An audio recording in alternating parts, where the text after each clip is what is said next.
Thank you. Welcome everyone, and thanks for coming here. I know this is the last session, so thanks for saving your energy for that.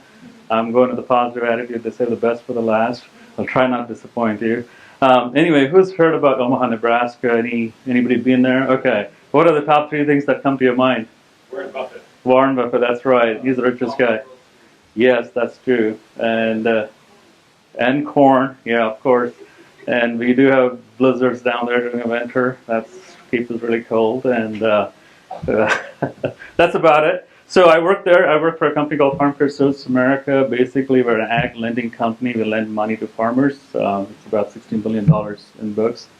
And what do we have? About 1,500 employees, and we have about 48 retail locations. So that's our company. You can read all about it. I won't bore you with that. But basically, it's technology with farmers. So that's my story. So basically, the journey that I'm going to take you is how we transform some of our quality process. So a little introduction about me is I'm not a QA. I am an enterprise architect. Just a fancy word. Basically, think about me as a change agent.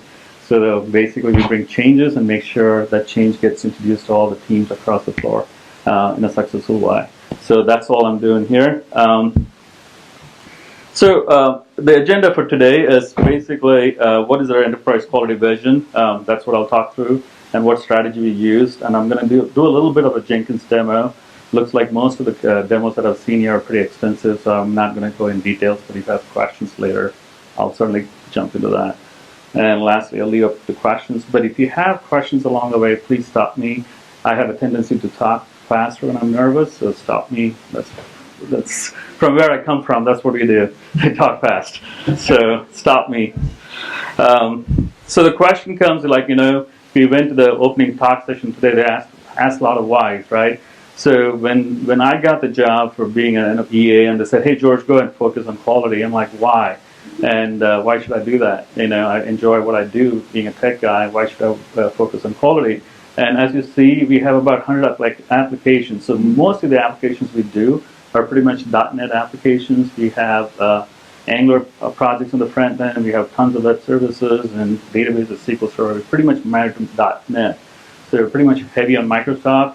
And we see that's the applications ever growing. And most of the products that we develop for our internal team, for loan decisioning softwares, and also we have about a good 20% of those apps are external facing, which the customers use. So that's the story of applications, and we have about 10 app dev teams. We are pretty much agile shop, so each team has a QA member in that.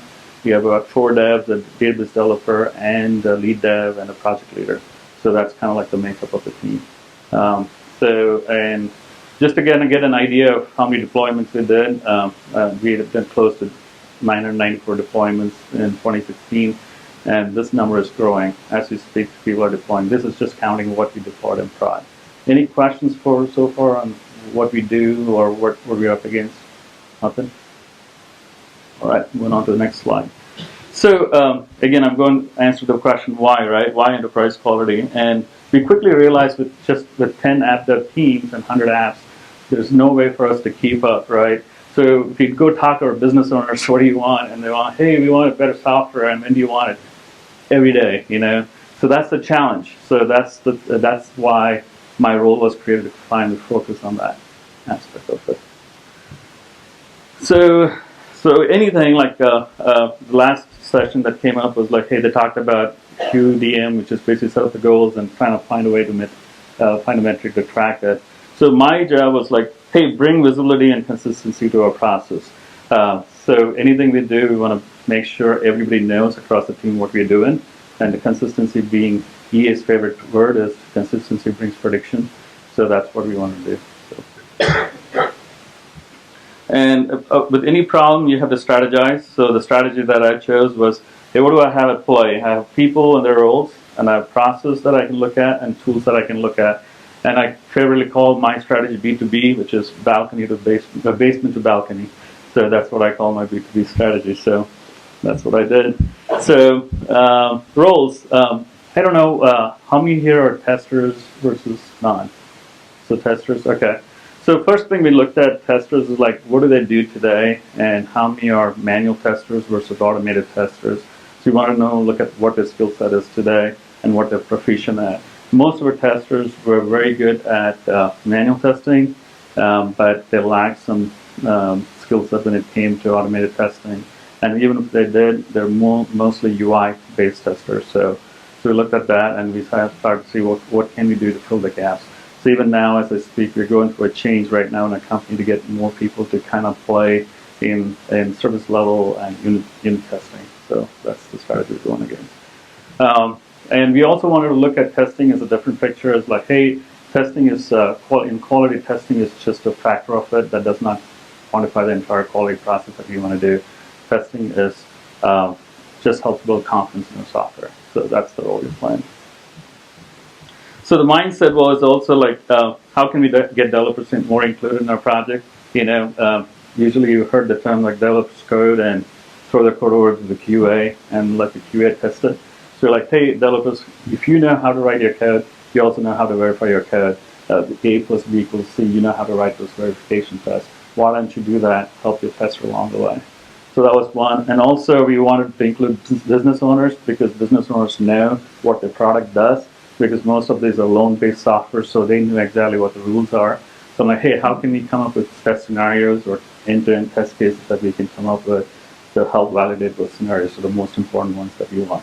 Because if you have a finite amount of time and you have to deliver software in increments, you don't have the luxury of writing tests for everything. So we ask, hey, what is the most important one you want to test? So pick those ones. And as I went through the journey with them, because as a dev, one of my struggles was like, I don't understand the QA mindset. So because I'm a dev, I'm like, hey, everything can be fixed. What's taking so long? And I think this picture kind of helped me as I worked with them for the last 2 years. I tend to appreciate them more because they come with a totally different mindset than what a dev comes with. So for example, what I've seen is if you go to a dev and say, hey, give them 10 tasks to do, and here's the end goal, they are able to figure out 90 different ways to get the task to the end zone. But if you give a QA 10 tasks to do and come back, they beat those 10 tasks out. I'm like, wow, this is hard. But I think that's a different mindset that I came to appreciate. It's not one was wrong and the other was right. It's just how do we work together to solve a common problem. So most of the talk is pretty much around communication or collaboration, which was the key aspect for what we did to make it successful. And along the way, added tools to make it more better. So, like I mentioned before, we are pretty much an agile shop. I stole the slide from somewhere. So we started Agile about 10 years ago, so we got really good at that. Continuous integration, as you know, as you write your code, check in, it deploys the code and runs a bunch of tests, and just unit tests. We did a good job of that. But what we were failing on is continuous delivery and DevOps, and including tests along the way.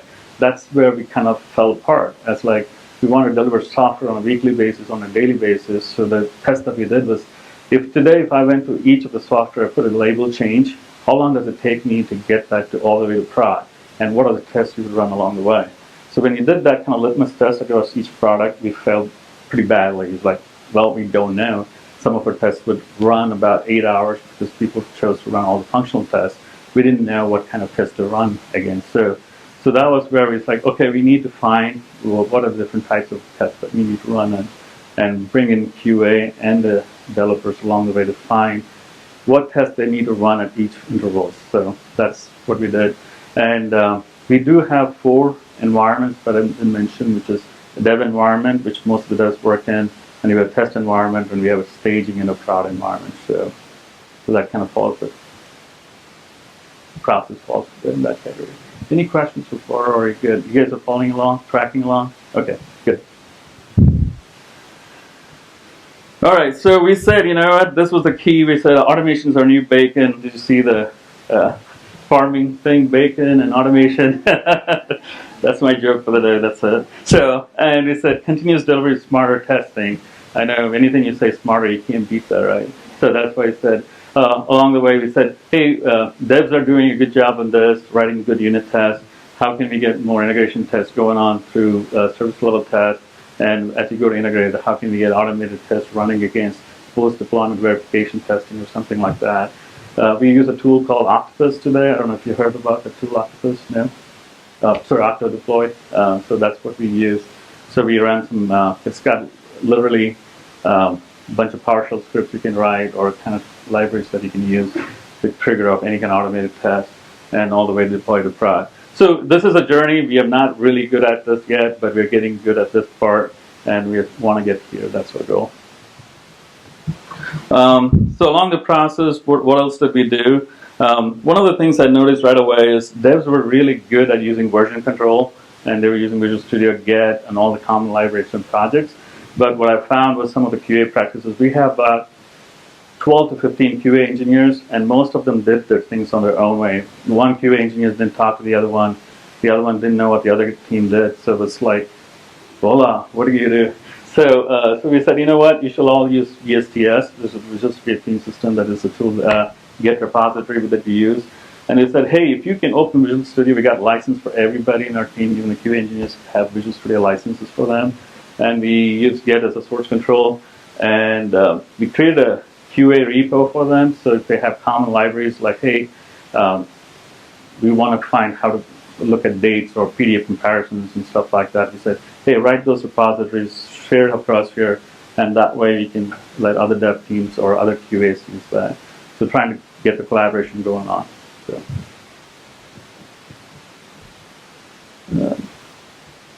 So the next thing that we did also was along the communication line. In our team, most of the lead devs, we have a weekly meeting, and we have a dev blog that helps with the communication. Hey, this Angular came up with something new. We would say, hey, that would go out to the blog, and every dev on the floor would know about it. But we didn't know, we didn't see that happening in the QA team, so we worked with the QA to get a weekly QA meeting. So we'd all come for an hour, 60 to 90 minutes meeting, and they had the freedom to get whatever agenda they wanted to talk about, and also some issues that they had. What are the hot topics for the day? And most of the time it's like, hey, dev chose this great tool that we can test. I'm like, then my job was to go run to the lead dev meetings and like, hey, don't bring any tool set if QA hasn't approved it, or let's ask QA for input before we come up with that. So that was one. So you came up with the QA websites and QA SharePoint. So if you ever joined our company, we would, hey, if I'm new, what are the tool sets you would use? So we have a QA SharePoint that you can go and look at. And we also made sure that, because this was an interesting topic, right? Like, hey, why do the devs know that if I'm deploying something and bringing down a service, the devs know about it, the QA doesn't. So he said, you know what? QA engineers will all be added to the developers' email distribution list. So we did that. So that was QA's very rejoicing that hey, thanks, George. I'm like, thank you. And another thing we also did was learning, right? The QA always felt like they were an afterthought. They always felt like second-class citizens. Again, they're, hey, we're just one, and you guys are 4 and 5. We never get the limelight. So we said, you know what? We use Pluralsight as a training, so we got all the QA engineers to get to use Pluralsight for anything they want to learn, be it C#, be it any kind of JavaScript that they want to learn. So we got them on that. And we also introduced QA pairing. So we knew devs can pair. Today, if one dev was a senior and the other person didn't know what to do, devs would pair together. We said we'd create tasks for the QAs to pair. Again, this is all along the communication and collaboration that we did. And we had working meetings. So, sorry, questions?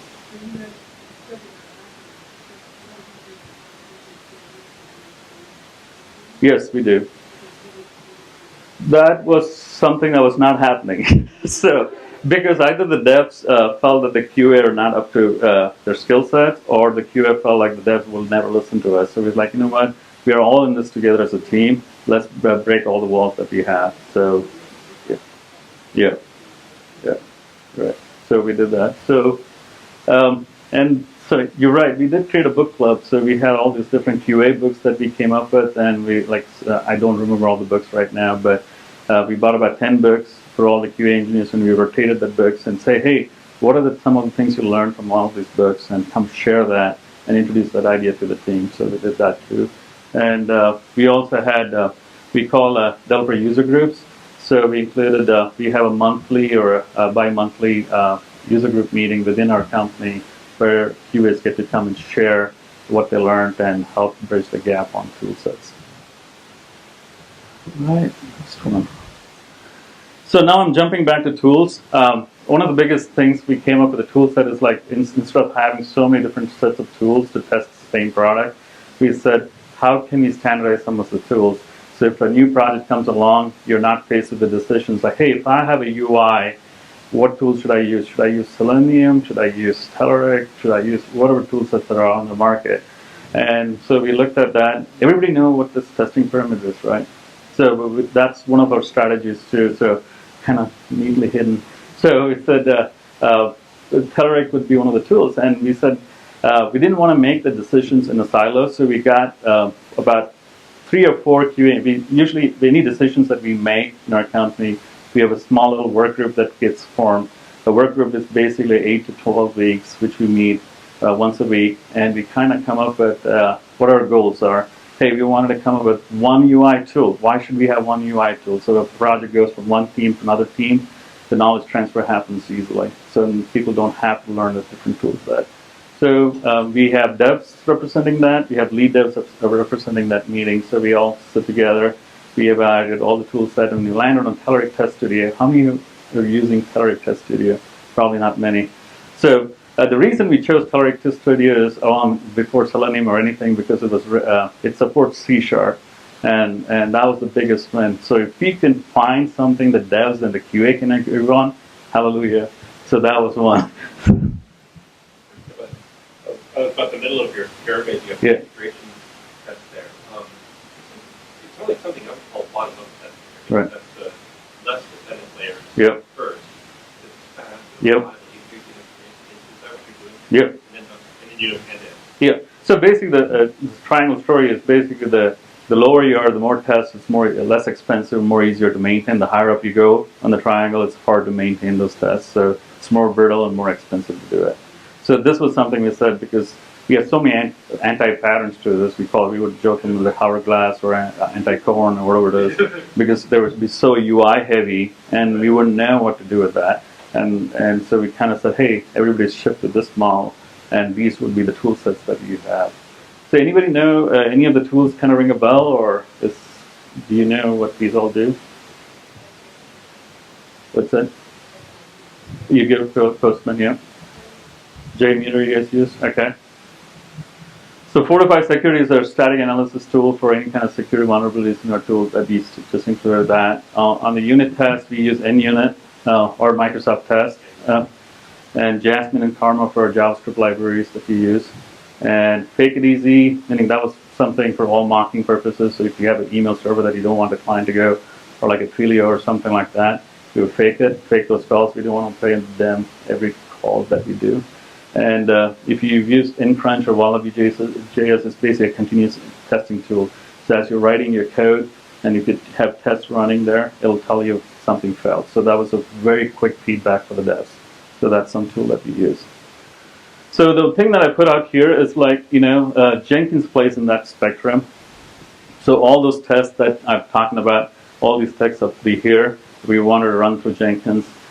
Yes, there is some duplication here. If you didn't notice, most of these tests run as part of VSTS. So that's the difference there.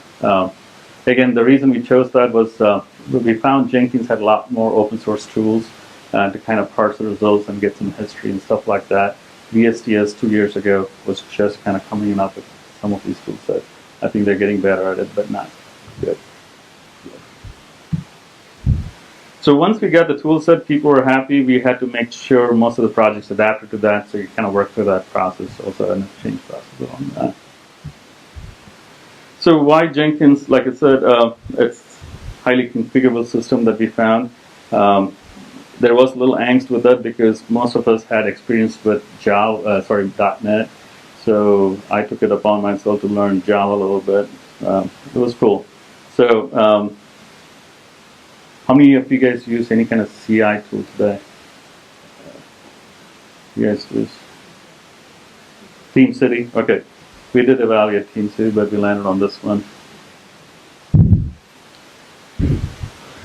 So I'll give you a little bit of a Jenkins demo today, basically to kind of tell us the story about, because if you look at my initial slide, my primary goal was to bring consistency and visibility, because that's something I didn't have. I spent the first 3 months or 2 months trying to talk to each of the QA. Hey, what do you do in a day, and how do you publish your results, and how does your team know that you've delivered quality, right?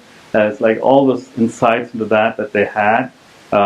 We didn't have that, right? So I'm like, okay, let's build this together. So with I'll show you guys the demo a little bit.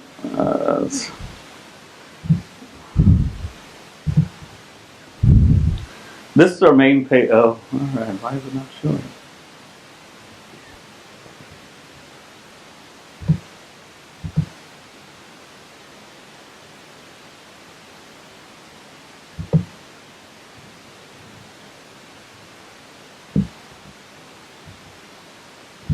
Okay. Well, you can't see it really good here. That kind of sucks. But anyway, so on the top, what you see is like literally these are team names. Since we had talked about 10 different app dev teams, we have Team Avengers, we have Team Jedi, you know, all those things. Like, you can't see. Is there anything we can do to make it better? I don't know. All right. So that's basically, it's organized by teams. And what you have is a list of all the products I talked about.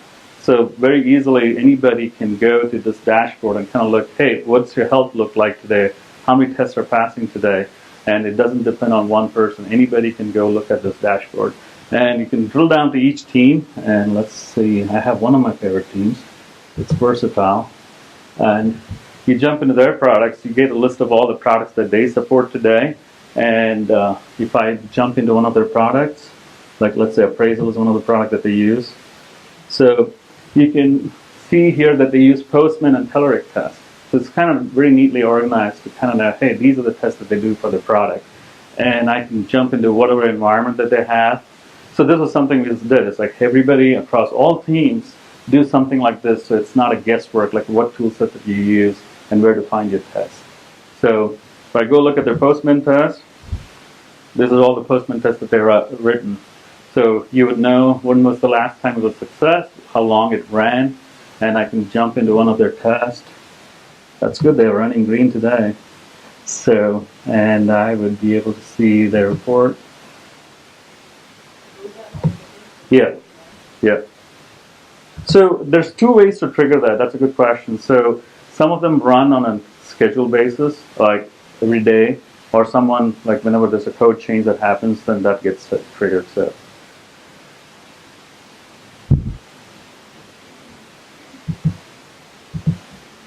I might have to show you a better report than that. Let's see.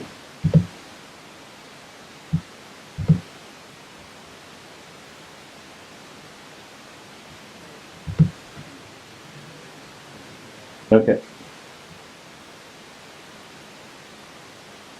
Is that better?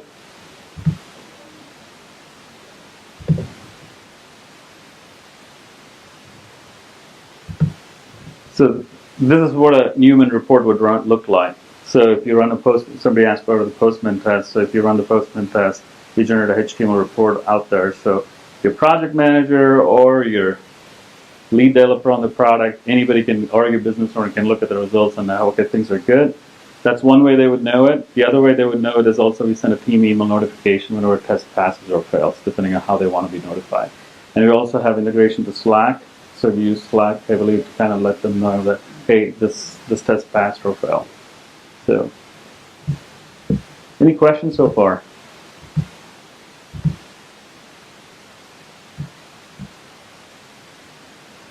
So another thing I wanted to show you guys is like, on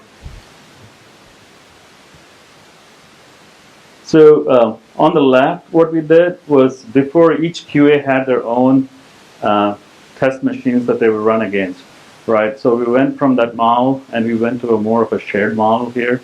So before they had individual workstations, I don't know what they had on their machines. So they had a bunch of stuff that they would configure and run. So we came up with a list of machines that they can pull their test at. So today they're not bogged by, okay, my test machine is not, it's down or not. You kick off your test, they don't worry about it. It takes up one of the available VMs. These are all VMs that we have. So as you can see now, again, the keyword is visible. Now I can know what tests are running on this box right now. And that was something we did. Another tool that we did is like I can tell it's on QA005. So I can go look here.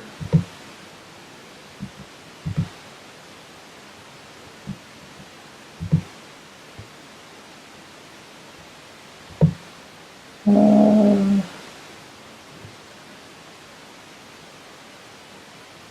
there you go. So that's another way to look at it. So if I want to see how the tests are running on a particular VM today, I don't have to log in. We kind of set the auto login process to all the VM machines that we have. So you can literally look at any test that you're running today. So that's something anybody in the company can take a look at it. So they're running a bunch of UI tests on that box, so that you kind of get to see how it's running. So that's pretty cool. Because one of the challenges with UI tests, I didn't know this. Like if you, there were challenges with how do you simulate keyboard clicks or mouse clicks if it's not a actual desktop software like your workstation as versus a VM. So you had to fight through some of the things. That's why you can't lock these boxes. If you lock these boxes, your UI test won't run. So there are a lot of challenges like this I can talk about, but this is the highlight of it.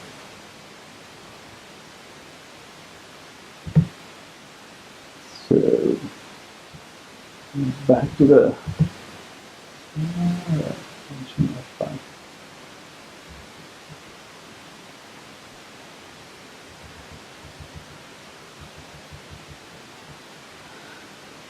so basically that's what our infrastructure looks today. We didn't have this before. Now we have a primary Jenkins server, so we bought the enterprise version of Jenkins. So we didn't buy the open source ones. We were using the open source one, but we ran into issues, so we bought the support software.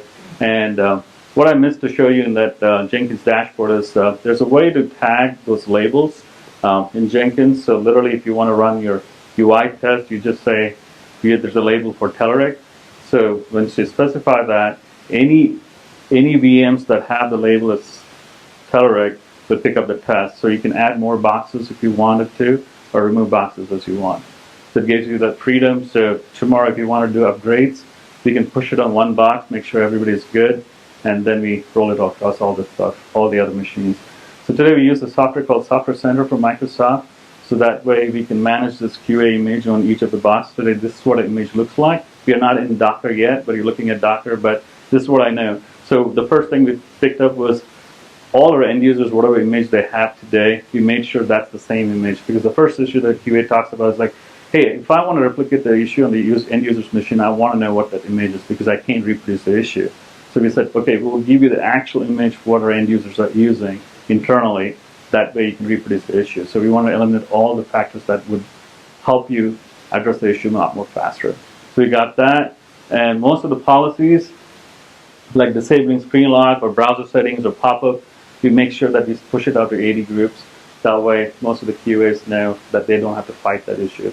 And also, we looked at what are the common set of softwares that they need. Beyond Compare was one of the tools they used to compare PDF reports and stuff like that. And the tools on the top are here are the list of tools. So those are decided. So it became managing our softwares very easy. This used to be work of every QA. Now this is not on them.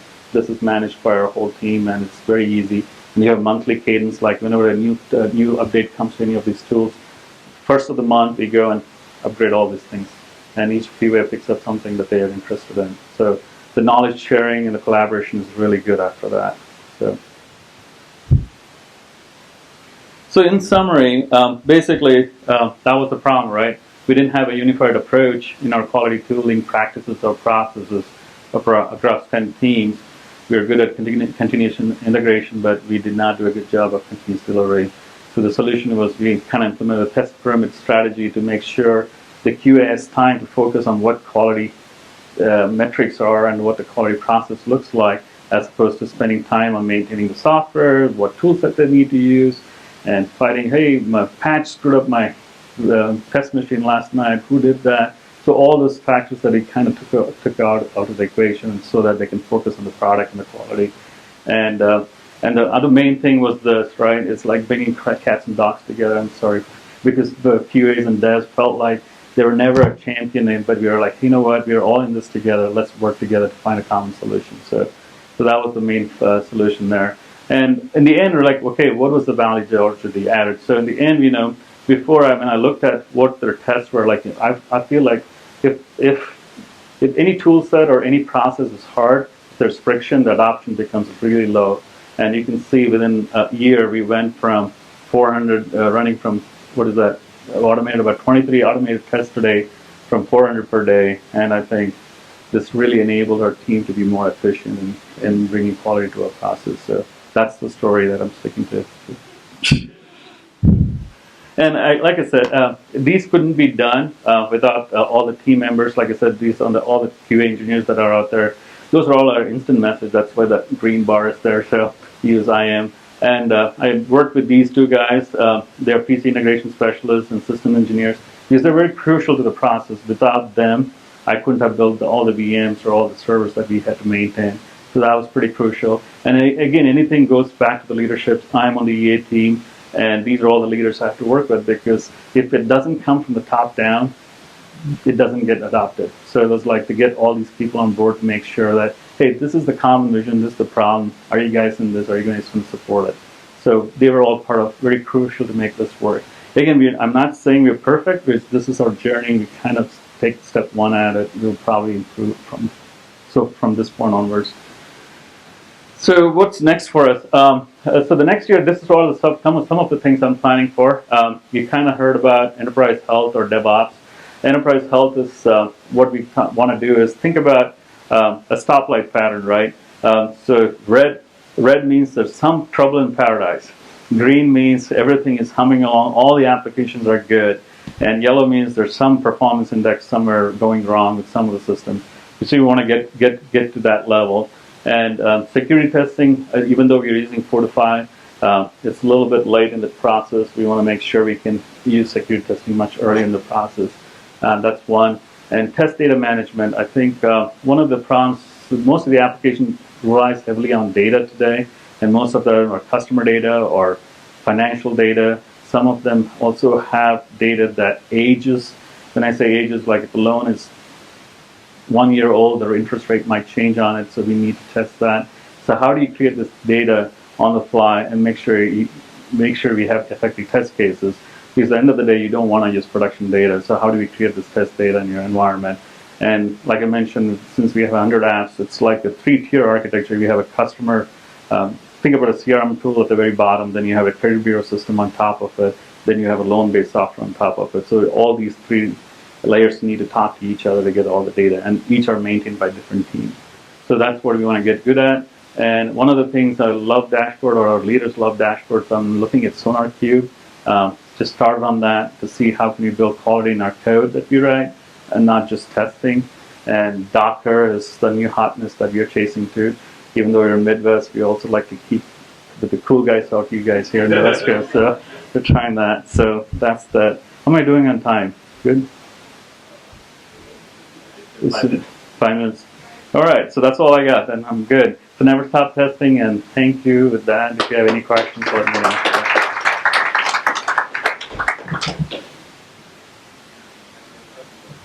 So you had new technology on yourself, Yeah. right?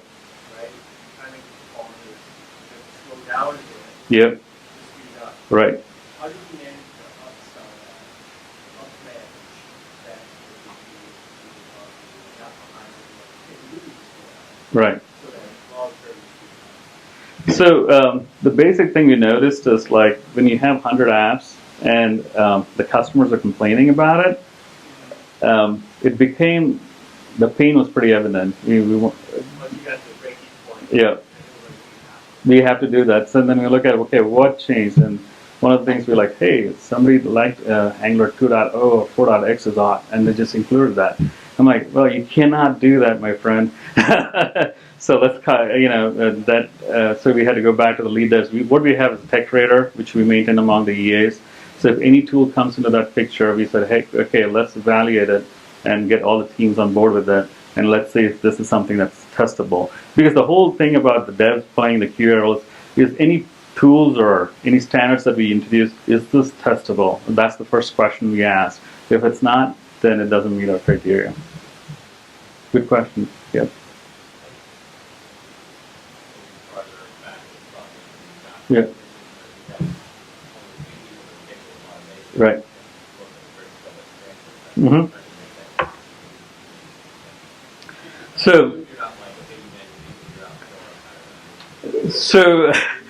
So there might be, so that's a good one, right? Like one of the feedback that I've gotten from some of the QAs is like, hey, a QA is not supposed to write automated tests.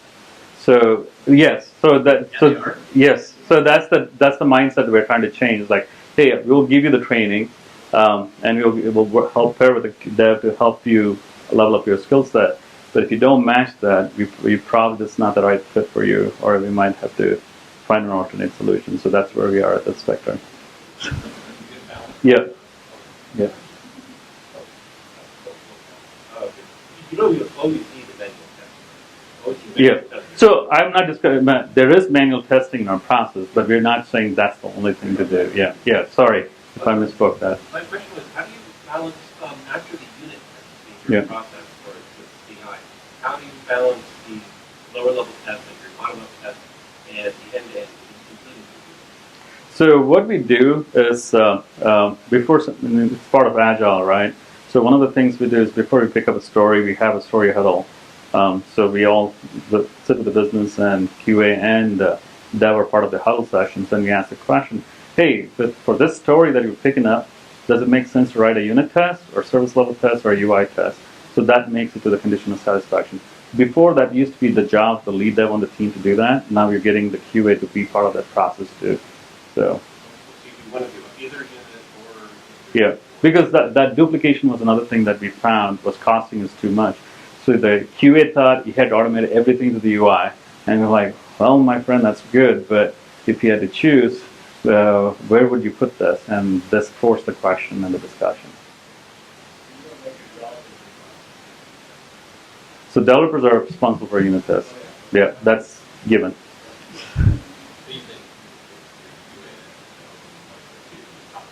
Two top layers, and also to ask the question about, hey, if this is covered in the unit test, is this even right? You know, because the QAs have a mindset that the devs don't. They always are skeptic. I think I went to a session like, how can you be a skeptic? That's awesome.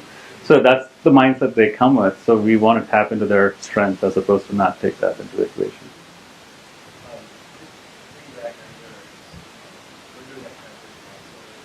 Mm-hmm.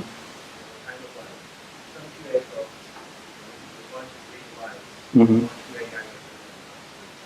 Yeah.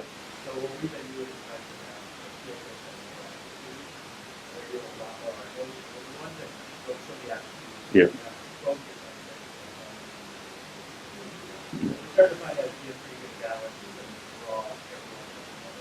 Yeah.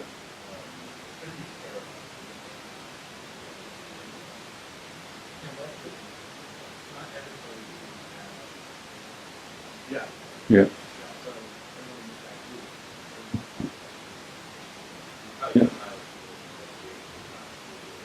Yeah. Right.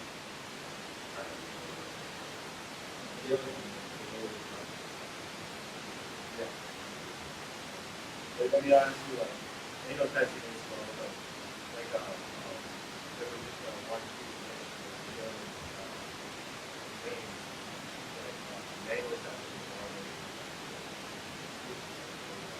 Mm-hmm.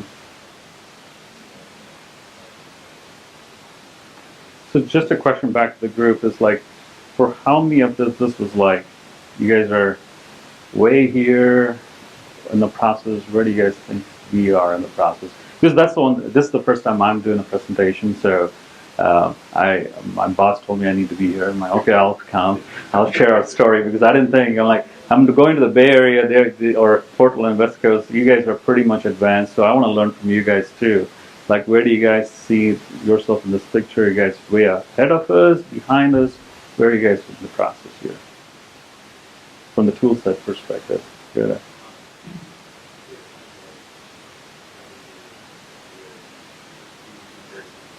Okay. Yeah. Okay.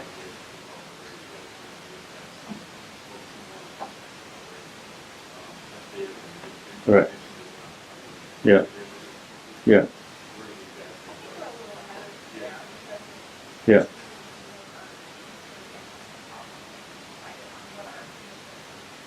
Cool. Okay. Okay. Right.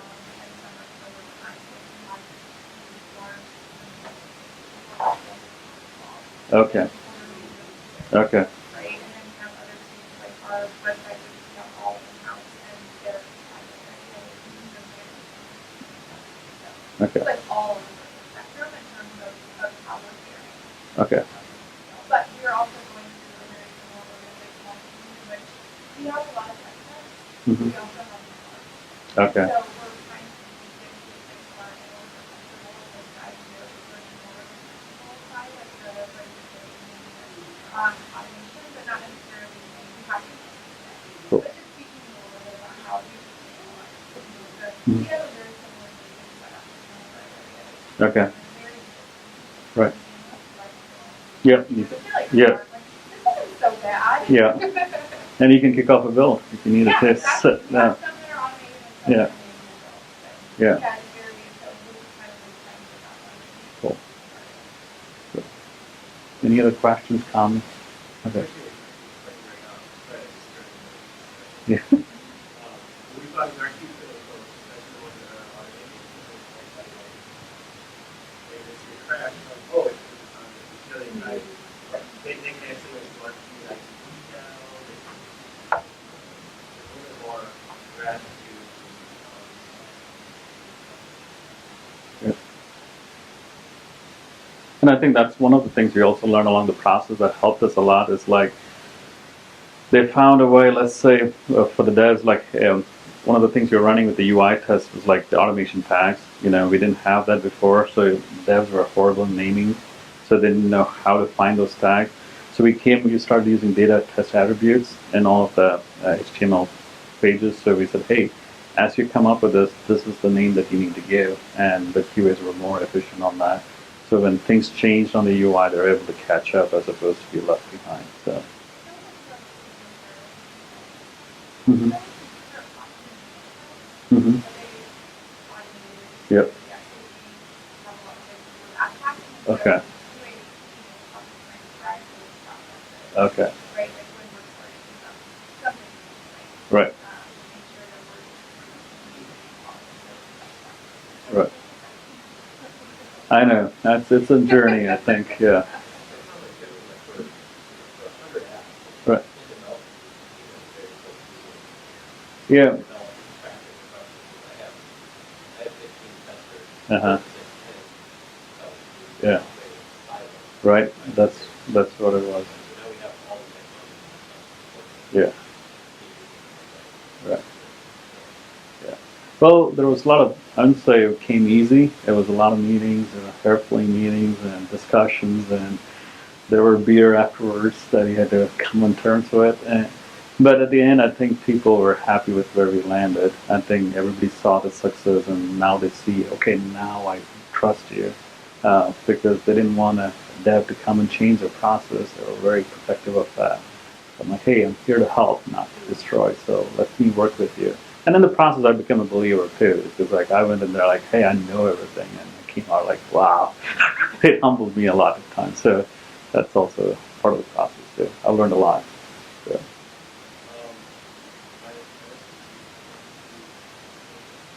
Yeah. Cool. All right. Yeah. Well, thank you guys. Great audience here.